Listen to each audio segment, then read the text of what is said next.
Praise the Lord, praise the Lord, praise the Lord, praise the Lord, praise the Lord, praise the Lord, praise the Lord. பரிசுத்தமுள்ள நல்ல பிதாவே, இது அருமையான நல்ல அதிகால நேரத்துக்காக நன்றியோடுமே துதிக்கிறப்பாமே ஸ்தோத்திரிக்கிறோம்.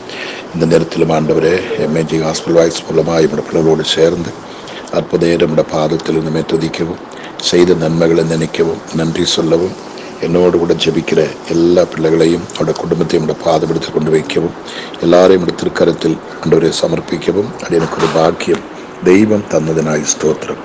நன்றியுள்ள ஹிருதயத்தோடுமே துதிக்கிறப்பா. இந்த நேரம் நம்முடைய பாதத்தில் இருக்கிறது எங்களுக்கு மிக சந்தோஷமும் மிக ஆனந்தமாய் காண உதவி செய்யும். இப்படி ஒரு அதிகாலை ஒரு புதிய நாளை எங்களுக்கு தந்ததுக்காக ஸ்தோத்திரம். தெய்வமே, கடந்த ராத்திரி பகல் எல்லாம் எங்களை நீ பாதுகாத்தீங்க. இன்றைக்கு பகலிலும் இந்த வருகிற ராத்திரியிலும் நீர் எங்களை பாதுகாத்துள்ளும். ஒருவருக்கு ஒரு கேடோ கெடுதியோ துன்பமோ துயரமோ எதுவுமே வரதுக்கு நீர் அனுமதிக்க கூடாதுப்பா. எல்லாருக்கும் வெல்லனும் கிருபையும் அன்றைய மகிமையும் சந்தோஷமும் சமாதானம் கொடுத்து ஒவ்வொருவரையும் கர்த்தர்தாமே பாதுகாத்து அரவணைத்து வழிநடத்தி ஆசீர்வதிக்கும்படி நான் செபிக்கிறோம். நன்மையும் கிருபையும் என் பிள்ளைகளுக்கு உண்டாகட்டும். ஒருவருக்கு ஒரு கேடு உண்டாக தேவன் அனுமதிக்க கூடாதப்பா. கர்த்தாவே, நீர் அற்புதகரமாக அதிசயகரமாக இதுவரைக்கும் நடத்தி வந்தீங்க. இன்னும் நடத்தும்படி நம்முடைய பாதத்தில் ஒப்புப்படுத்தி நான் சொல்லுவேன். ஒவ்வொருவரையும் இந்த பாதத்தில் கொண்டு வைக்கிறோம். ஆசீர்வதிங்க இயேசு கிறிஸ்துவின் நாமத்தில் பிதாவே, ஆமீன், ஆமீன், ஆமீன். அன்றைய பரிசுத்தமுடைய நாமம் மகிமைப்படுவதாக. நேற்று தினத்திலே உங்களுக்கு நான் அனுப்பின ஜெபம், அது இன்னும் சில நாட்களுக்கு முன்னே அனுப்பின ஒரு ஜெபந்தான். என்னால் இருந்து ஜெபித்து உங்களுக்கு அனுப்பக்கூடிய பலன் எனக்கு உடம்பில் இல்லை. எனக்கு எல்லா விதமான சோதனைகளையும் கர்த்தர் கொடுத்தா. நான் அனுபவிக்காத சோதனைகள் உலகத்தில் ஒன்றுமே இல்லை. எல்லா விதப்பட்ட வியாதிகள், வறுமைகள், பட்டினிகள், கஷ்டங்கள், துன்பங்கள், துயரங்கள் எல்லாம் நான் அனுபவிச்சிட்டோம். ஆனால் இந்த வீசிங், அதாவது ஆஸ்மா என்று சொல்லும் பார்த்தீங்களா, இந்த வீசிங் அது எனக்கு தெரியாது. இப்போ எனக்கு கிட்டத்தட்ட ஒரு 20 நாட்களாக தேவன் அதை எனக்கு கற்றுக் கொடுத்து கொண்டே வருகிறார். அதனுடைய கஷ்டம் என்ன, அந்த ஆஸ்மா உள்ள பிள்ளைகள் எப்படி வேதனைப்படுகிறார்கள், அவர்கள் எப்படி மூச்சு திணறுகிறது, எப்படி தவிக்கிறது எனக்கு தெரியாது. நான் பார்த்துருக்கிறேன், எனக்கு அது தெரியாது. ஆனால் இப்போது ஆண்டவர் எனக்கு அதை கற்றுக் கொடுக்குறார். இப்படி தாடா இருக்கும், இப்படி தாடா உனக்கிட்ட வர்ற ஜெபிக்க வருகிற பிள்ளைகள் துடிப்பாங்க என்று சொல்லி அந்த கஷ்டத்தை எனக்கு இப்போ அவர் புரிய வைக்கிறதுக்காக என்னோட பாடியில் அதை அனுமதிச்சிருக்கிறான். என் தேவன் அனுமதிக்காமல் எனக்கு ஒன்றுமே நடக்காது. ஆனால் அவர் எனக்கு எது செய்தாலும் நன்மைக்காக மட்டும்தான் செய்வாங்க. ஆனபடி அந்த வேசிங் அதிகமானால இப்போ ரொம்ப கஷ்டம், உயிருக்கு போராடி கொண்டிருக்கிற ஒரு சூழ்நிலையில் இப்போ நான் இருக்கிறேன். ராத்திரியும் பகலும் தூங்க முடியாமல், ஃபுட் எடுக்க முடியாமல் இருக்கிறேன். ஆனால் என்னோடய கூட்டங்கள் காரியங்கள் எல்லாம் அதாவது நேரத்தில் நடத்துகிறேன். இப்போ 2 நாட்களாக 3 நாட்களாக என்னால் எதுவுமே செய்ய முடியல. அதனால தான் நேற்று நான் இன்னும் ஒரு நாள், அதாவது 1117ஆம் நாள் ஜெபம் நினைக்கிறேன், அதை இது பண்ணி உங்களுக்கு நேற்றை அனுப்ப சொல்லி பிள்ளைகள்கிட்ட சொல்லி அனுப்ப வச்சுருந்தோம். மன்னிக்கணும், எனக்கு அது ரொம்ப மனசு வேதனை. நான் தினமும் உங்களுக்கு புதுசாக ஜெபம் பண்ணணும், அனுப்பணுங்கிற ஆசை. ஆனால் என்னால் இருந்து அந்த மூச்சு எடுத்து பேசவோ ஜெபிக்கவோ எனக்கு முடியல. இப்பளும் கூட முடியல. ஆனாலும் எப்படியாவது 2 வார்த்தை உங்கள்கிட்ட சொல்லி ஜெபித்தா தான் எனக்கு ராத்திரி ஒரு நிம்மதி இருக்கும். இல்லை அடுத்த நிமிஷம் நான் சந்தோஷமாக இருக்க முடியும். ஏன்னா ஏதோ ஜெபம் பண்ணாமல் இருந்தால் அவங்களுக்கு அனுப்பாமல் ஏதோ பெரிய தப்பு செய்கிற மாதிரி எனக்கு தெரியுது. அதன்படி தொடர்ந்து என்னோட நல்ல சுகத்துக்காக, நல்ல ஆரோக்கியத்துக்காக, நல்ல பலத்துக்காக எனக்காக ஜெபித்து கொள்ளுங்க. சண்டே மெசேஜ் கொடுக்கணும், திருவிருந்த ஆராதனை இருக்குது, ஞானஸ்நான ஆராதனை இருக்குது, இதெல்லாம் நான் நடத்தணும். அதுக்கெல்லாம் கற்றுட்ட பலன் எனக்கு வேணும். தயவு செய்து எனக்காக ஜெபிங்க. இன்னைக்கு நம்முடைய ஜெபம் ஆரம்பித்து 1253ஆம் நாளுக்குள்ளே நம்ம வந்திருக்கிறோம். 1253ஆம் நாளுக்குள்ளே வந்திருக்கிறோம். இதுவரைக்கும் கர்த்தர் நம்மை நடத்தி கொண்டு வந்தார். இது ஒரு பெரிய மிராக்கள் தான், பெரிய அதிசயம்தான். കാരണം இவ்வளோ ஊழியத்தின் பிஸியில், இவ்வளோ பலவீனத்தில், இவ்வளோ போராட்டத்தின் மத்தியிலும் இந்த ஜெபம் தடையில்லாமல் அப்பாவோட பாதத்தில் இருந்து உங்களுக்காக ஜெபிக்க கர்த்தர் கொடுத்த விலையேறப்பட்ட இந்த நல்ல ஊழியத்துக்காக நான் தேவனை துதிக்கிறேன். நான் இது ஒரு கனமான பணியாக எண்ணி தான் இதை நான் செய்கிறேன். எந்த பிரதிபலனும் நாடாமல் இந்த ஊழியத்தை நான் செய்கிறேன் கர்த்தருடைய கிருபையினால். அதனால் தொடர்ந்து ஜெபித்து கொள்ளுங்க. நம்ம கடந்த தினங்களில் ஏசாயா 41ஆம் அதிகாரம் தான் நம்ம தியானித்து கொண்டிருந்தோம். நேற்று உங்களுக்கு வந்தபோது அது வேற நான் எடுத்து பிரேர அனுப்பினது தான் உங்களுக்கு அந்த வேற வசனம் வந்தது. இன்றைக்கு நம்ம எடுக்கிறது அதனுடைய 41ஆம் அதிகாரத்தினுடைய 15ஆமത്തെ வசனம்.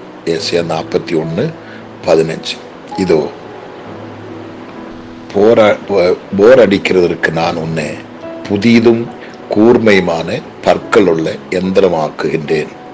நீ மலைகளை மெதித்து நொறுக்கி குன்றுகளை பதிருக்கு ஒப்பாக்கி விடுவாய்.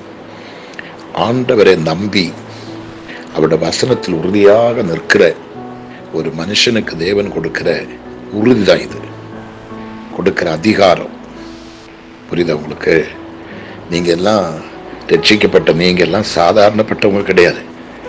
ஊழியம் செய்கிற ஊழியக்காராக நீங்க எல்லாம் லேசான ஆட்கள் கிடையாது. நல்லா புரிஞ்சுக்கணும். நம்ம சும்மா ஒரு சபைக்கு போய் சத்தியத்தை கேட்ட பிரயோஜனம் இல்லை. கர்த்தர் உங்களை அழைத்த நோக்கம், அவருடைய எதுக்காக நம்மை அழைத்திருக்கிறோம், எந்த நோக்கத்துடன் நம்மை அழைத்திருக்கிறோம், இது நம்ம புரிஞ்சு கொள்ளணும்.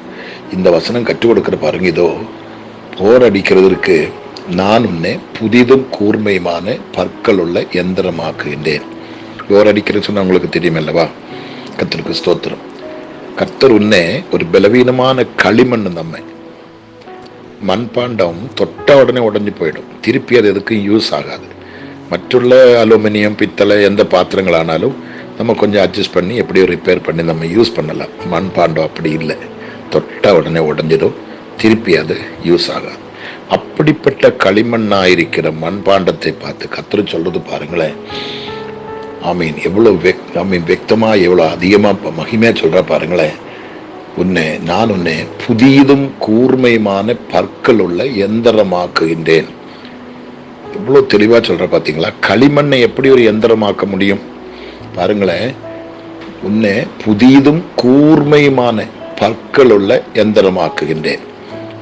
நீங்க JCP எல்லாம் பார்த்திருக்கலாம். அதனுடைய அந்த மண்ணள்ளி எடுக்கிறதுக்கு முன்னாடி பாருங்க பல்லு மாதிரி இருக்கும் பார்த்தீங்களா? நீங்க அதை பார்த்திருக்கலாம். அதே போல நம்மை கர்த்தர் மாற்றான். எப்படி மாற்றாங்க? கர்த்தருக்கு ஸ்தோத்திரம். நான் உன்னை புதிதும் கூர்மையுமான பற்கள் உள்ள எந்திரமாக்குகின்றேன். எதுக்காக எப்படி எந்திரமாக்குறாங்க? நீ மலைகளை மிதித்து நொறுக்கி குன்றுகளை பதிருக்கு ஒப்பாக்கி விடுவாய். உங்களோட வாழ்க்கையில் இருக்கிற மலை போன்ற பிரச்சனைகள், குன்றுகள் போல் இருக்கிற பிரச்சனைகள், நீங்க தான் அது சமமாக்கணும். அதுதான் உங்களோட விசுவாசம். பிள்ளைகளே, ஏசப்பான்னு ஒருத்தர், இப்போ பாருங்கன்னா நைட்டு ஃபுல்லாக உட்கார்ந்துட்டு இருக்கிறேன். என்னால் ஒரு நிமிஷம் படுக்க முடியாது. என்னோட வீடு நல்ல வசதியான பெரிய வீடு, ஏசி எல்லா வசதியும் உண்டு, விசாலமான வீடு. அந்த வீட்டுக்குள்ளே அந்த மூச்சு திணறி என்னால் இருக்க முடியல. நான் ராத்திரி பைத்தியக்கார மாதிரி இறங்கி ஓடுறேன். எனக்கு அந்த மூச்சு அடைக்கும்போது என்னால் ஒன்றுமே பண்ண முடியல. ஏதோ என் நெஞ்சில் பல 1000 கிலோ வெயிட் தூக்கி வச்சிருக்கோம் எனக்கு தெரியுது. நான் மறிக்க போகுது. அந்த துடிப்பு, அந்த வேதனை, அந்த பயங்கரமான பயம். எல்லாரும் பார்க்குறவங்க எல்லாம், பாஸ்டர் நம்ம சும்மா ஒரு மெடிக்கல் செக்கப் மட்டும் பண்ணி பார்க்கலாம், ட்ரீட்மெண்ட் எடுக்காவிட்டாலும் பரவாயில்ல, வாங்க ஒரு செக்கப் பண்ணி பார்க்கலாம். நான் அவங்கள கேட்குறேன், செக்கப் பண்ணி நீங்கள் என்ன பண்ண போகிறீங்க?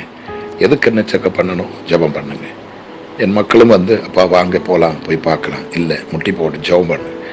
அந்த மரண துடிப்பிலும் கூடி ராத்திரி நான் வெடிய காலம் அடுத்த நாளே பார்ப்பேன்னு எனக்கு நம்பிக்கையில், அந்த அளவுக்கு நான் போராட்டத்தினுடைய உச்சகட்டத்தை. நேற்று நைட்டெல்லாம் ஒரு நிமிஷம் நான் கண்ணு மூடவே இல்லை.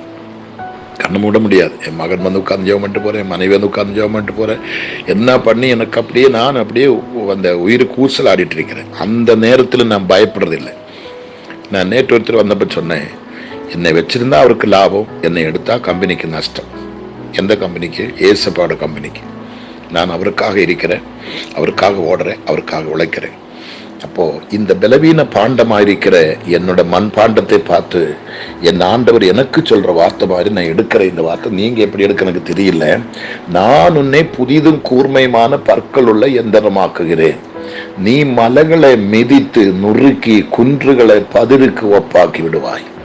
இப்ப எனக்கு வந்திருக்கிற இந்த வியாதி எனக்கு பார்க்கும்போது மலை போல தெரியுது, பெரிய பர்வதம் போல தெரியுது. அதே கர்த்தர் சொல்ற, நீயே பதிராக்குவாயின்னு சொல்றான்.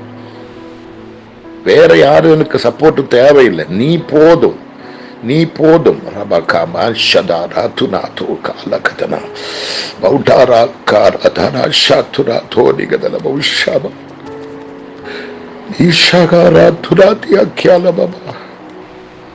தேவன் தன்னுடைய பிள்ளைகள் மேல் வைத்திருக்கிற நம்பிக்கை நீங்க பார்த்தீங்களா?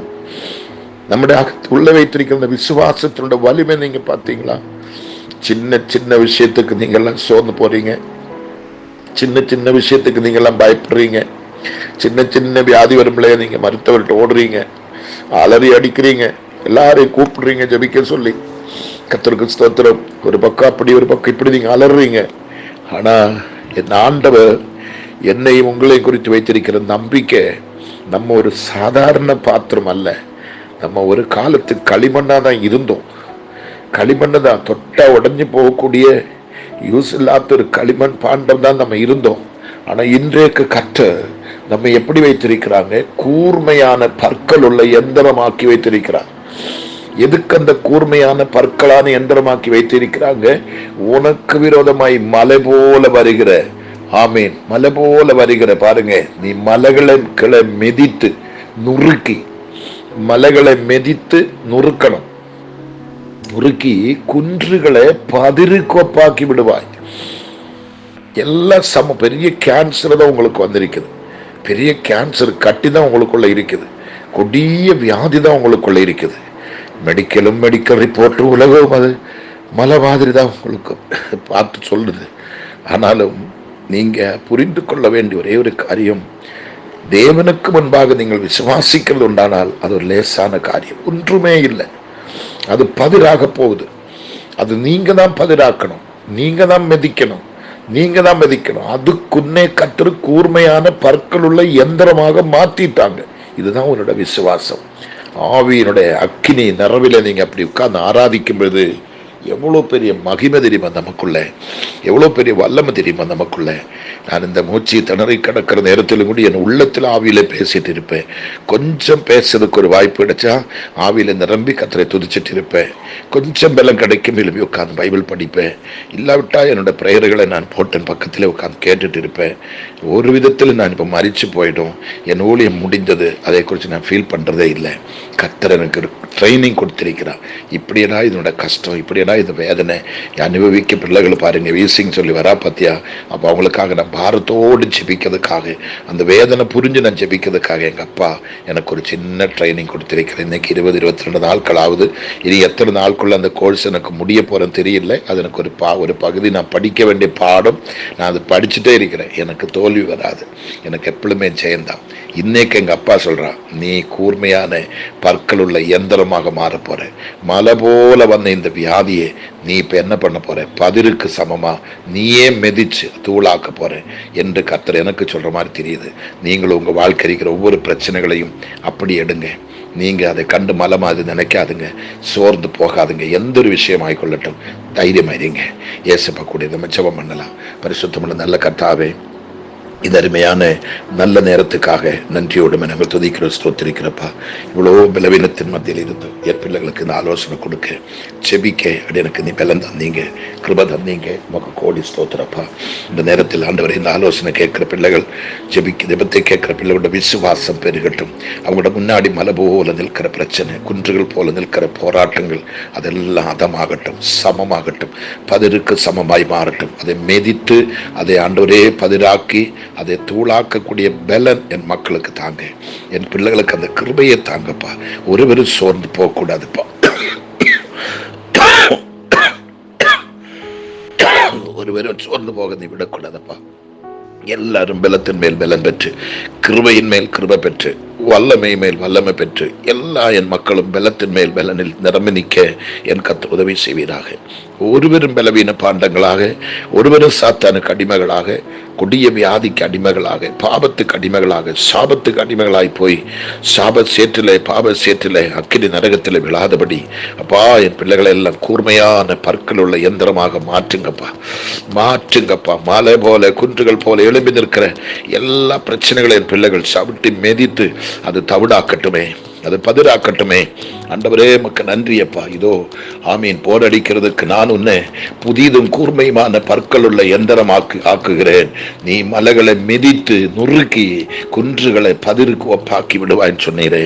ஆண்டவரே, நீ நடக்கிறதுக்காக நன்றி. நான் விசுவாசிக்கிறேன், எனக்குள்ள இருக்கிற இந்த பலவீன இன்றைக்கே அது பதிருக்கு சமமாய் தூளுக்கு சமமாய் இது மாறுகிற விசுவாசிக்கிறேனப்பா. நாளை கண் பிள்ளைகளுக்கு நான் செபிக்கும் போது இன்னும் பலத்தோடு வல்லமையோடு பூர்ண சுகத்தோடு நான் செபிக்க அப்பா எனக்கு நீ கிருபை தரும்படி செபிக்கிறோம். இப்பொழுது ஆண்டவரே, என்னை போல இந்த மூச்சு திணறுகிற பிள்ளைகள் இந்த ஜெபத்தில் யாராகிலும் உண்டானா அவர்களுக்கு இப்ப நான் செபிக்கிறேனப்பா. அந்த கொடுமை நான் புரிஞ்சிட்டப்பா, அந்த கஷ்டத்தை நான் புரிஞ்சிட்டப்பா, அந்த வேதனை, அதோட பாடுகள் ஆண்டவரே, அந்த மரண பயத்தை நான் புரிஞ்சிட்டப்பா.